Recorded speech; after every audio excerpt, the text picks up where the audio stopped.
अब तक आपने देखा कैसे मैं बॉल लेने के लिए फूलवती नानी के घर में गया और वहाँ पर फूलवती नानी के अजीब बर्ताव से मेरे मन में भयानक ख्याल आ रहे थे और मैं अपनी मम्मी के साथ अपने घर लौट आया था। अब सुनिए आगे। फिर कुछ दिन ऐसे ही बीत गए, लेकिन ना मुझे दिन में चैन आता था, ना रात में नींद आती थी। मैं महसूस कर पा रहा था कि उस दिन से लेके रोज़ बहुत सारी चीज़ें बदल रही हैं। मेरी नानी के बारे में सच जानने की इच्छा लगातार बढ़ती जा रही थी, जैसा कि वो मुझे अपने पास बुला रही हो हर वक्त। फिर अचानक एक दिन पापा अपने कमरे से उठकर हमारे कमरे में आए और उन्होंने कहा, मुझे काम से कुछ दिनों के लिए दूसरे शहर में जाना पड़ रहेगा और तुम लोगों को कुछ दिन नानी के घर पर रहना होगा। मैं मन ही मन में खुश हो गया, लेकिन ये खुशी बहुत जल्दी ही एक भयानक डरावनी याद बनने वाली थी, जिसका मुझे अंदाज़ा भी नहीं था। फिर मैं और मेरी मम्मी दोनों नानी के घर रहने चले गए और पहले ही दिन मैं फूलवती नानी के घर पर चला गया और नानी ने कहा, आकाश बेटा तुम आ गए, आ जा। तेरी वो बॉल जिसे तू यहीं छोड़ गया था वो यहीं पर पड़ी है।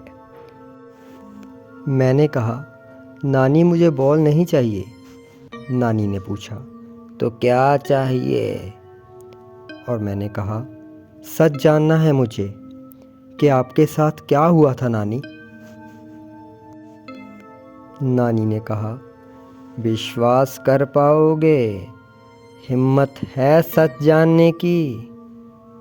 तब नानी ने बताया, जब मेरी उम्र 26 साल की थी तब मैं बहुत सुंदर थी और मेरी शादी इस घर में हुई। मुझे नहीं पता था कि मेरी सास काला जादू।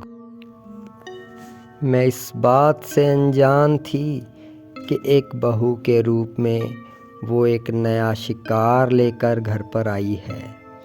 वो रोज़ मेरे साथ नए नए तरीके से जादू टोना करती थी और एक दिन उसने कुछ भयानक और डरावना जादू मेरे ऊपर किया और इसका असर बिल्कुल उल्टा हो गया।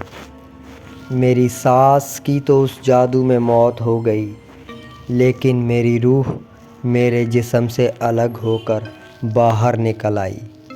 अब मैं 2 भाग में बँट चुकी हूँ, एक भाग में मेरा जिस्म और एक भाग में मेरी रूह।